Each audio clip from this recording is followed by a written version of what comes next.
Is Turkey on the brink of a massive military offensive against Syria's Kurds? Amidst reports of increased troop movements along the border and growing activity by Turkey's proxy forces in Syria, the possibility of a full-scale assault on Kurdish-held territories seems to be imminent. So, what exactly lies behind the moves, and will anyone be willing to step in to help the Kurds? Hello and welcome. If you're new to the channel, my name is James Kerr-Lindsay, and here I take an informed look at international relations, conflict, security and statehood. In international relations, irredentism refers to efforts by a state or group to claim territories seen as part of its historical or cultural homeland. This often involves bringing in others with shared ethnic, linguistic or religious ties. Needless to say, other countries usually view such ambitions as a fundamental threat to their own territorial integrity. One of the most interesting examples in modern international relations concerns Turkey and the Kurds. For over 4 decades, the Turkish government has been fighting against Kurdish efforts to establish a homeland, either within Turkey or on its borders. And it's against this backdrop that there are now fears that Turkey may be preparing to launch a full-scale invasion to end any efforts to create a Kurdish homeland in neighbouring Syria. The relationship between Turkey and the Kurds has a long and complex history. However, our story really starts after the First World War. As the defeated Ottoman Empire collapsed, a plan was drafted to divide the Anatolian Peninsula between European powers and neighbouring states. This also included the possibility of creating a Kurdish homeland. However, these plans were defeated when Turkish nationalist forces fought back under the leadership of Mustafa Kemal Atatürk. Following the emergence of the Republic of Turkey in 1923, hopes for a Kurdish state died. Instead, the Kurds were left divided between 5 countries: Turkey, where most of them lived, Iran, Iraq, Syria and Armenia. Over the following decades, Kurdish hopes for independence remained a distant prospect. Although there were occasional uprisings in the various countries, any efforts to create their own country were heavily resisted. However, in 1984, a significant new insurgency emerged in Turkey, where the Kurdish Workers' Party, the PKK, launched a campaign for Kurdish independence. Initially based in the rural Kurdish southeast of the country, its violent insurgency soon expanded into Turkey's towns and cities. Meanwhile, the issue gained a broader regional dimension at the start of the 1990s when the Kurdistan Regional Government, the KRG, was established in northern Iraq following the First Gulf War. Aside from raising Turkish fears that this would become the basis for an eventual Kurdish state, the PKK also began to use the mountainous areas as bases to launch attacks on Turkey. But while the PKK's leader, Abdullah Öcalan, was arrested by Turkey in 1999, and there have been sporadic efforts to reach a peace agreement, Turkey has remained extremely nervous about Kurdish efforts to establish a state, either within its borders or in neighbouring countries, which may then become a focus for further separatism. And it's this that explains what we're now seeing in neighbouring Syria. I hope you're finding this valuable. If so, please do give it a like and perhaps consider subscribing to the channel if you haven't already. It all really helps. Thanks so much. And now, back to the video. In 2011, the Arab Spring triggered protests across the Middle East, spreading to Syria, where opposition to Bashar al-Assad quickly escalated into a brutal civil war. While Assad's forces battled opposition to his regime in the south, Kurdish groups in northern Syria, led by the PYD and its armed wing, the YPG, seized the opportunity to establish self-rule, eventually declaring the autonomous administration of North and East Syria. From the start, Turkey viewed this development as a significant threat, especially given the PYD's ties to the PKK. But despite its concerns over developments in Syria, there was little Ankara could do to limit Kurdish autonomy, as the rise of ISIS meant that key Western countries, including the United States, were now supporting the Kurdish-led Syrian Democratic Forces, the SDF, in combating Islamic State. Although Turkey staged several operations against the Kurds during this period, they were relatively limited in scope. But by 2019, things were changing. Although ISIS still posed a threat, it had been largely defeated.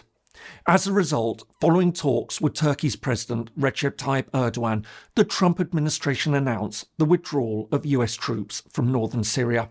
Seizing on this, Turkey invaded. Known as Operation Peace Spring, the mission served two purposes. As well as establishing a so-called safe zone to pave the way for the repatriation of millions of Syrian refugees living in Turkey, it was also clearly designed to diminish Kurdish control in the north and northeast of Syria.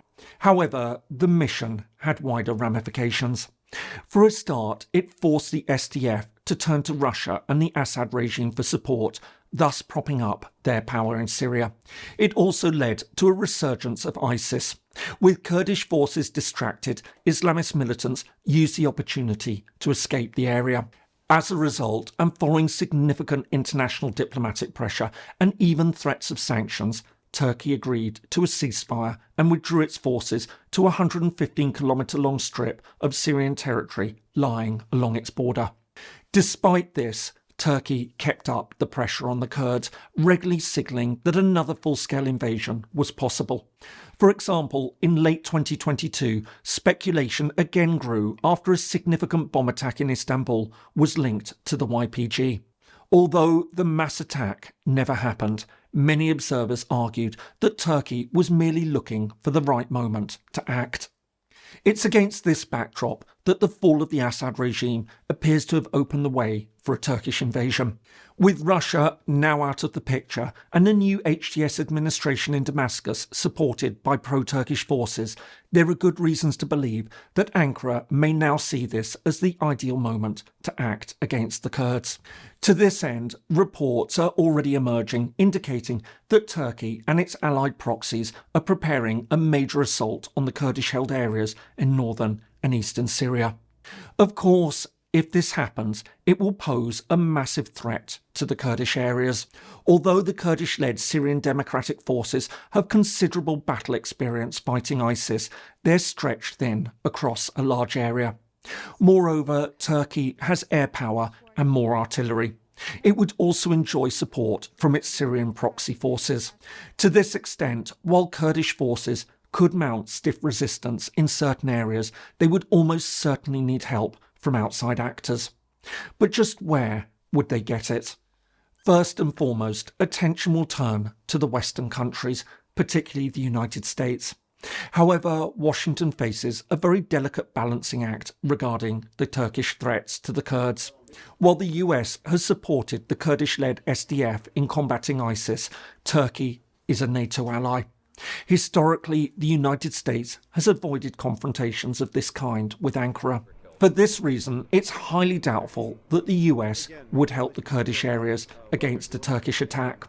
While Washington undoubtedly sees the Kurds as valuable allies, its response would likely focus on de-escalation rather than military intervention. The best the Kurds could hope for is likely to be a combination of diplomatic pressure, economic sanctions and calls for restraint. The same would apply to other Western states. Few European countries would want to engage or even have the capacity to do so, even if they were so inclined. A second possibility that's been raised is that Israel might step in to support the Kurds, perhaps by providing air cover. However, this is also unlikely. Although Israel has historically had sympathy for the Kurds, viewing them as a counterbalance to shared adversaries like Iran, Syria and Islamist groups, and has often voiced support for Kurdish aspirations, it will almost certainly stop short of offering direct military assistance if Turkey attacks. Quite apart from the danger of a direct military confrontation with Turkey, which could well escalate in dangerous and unpredictable ways, it would want to avoid a step that would so obviously strain relations with allies like the United States. Instead, any Israeli assistance, if it were to happen, would almost certainly be focused and carefully calibrated to avoid a broader conflict. For example, it may support the Kurds through intelligence sharing. But beyond the West and Israel, the only other likely source of support would be the Iraqi Kurds. But here too, things are complex. While the Kurdish populations share ethnic and cultural ties, the KRG has also been weakened in recent years, teetering on the edge of financial collapse.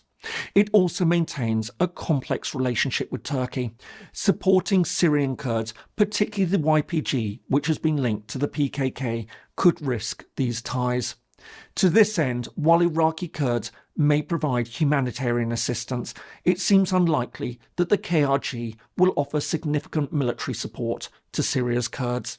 For all these reasons, Ankara may well calculate that now is the ideal moment to strike against the Kurds. Of course, it may yet back off, especially under sustained international pressure. But if it doesn't, and going on past experiences when many hundreds of thousands were killed, injured and displaced, it will almost certainly lead to a brutal conflict with many casualties. In this sense, far from marking an end to fighting, the new post-Assad era in Syria may see the country enter a new and bloodier phase of fighting. I hope you found that useful. If so, here are some more videos that you might find interesting. Thanks so much for watching, and see you in the next video.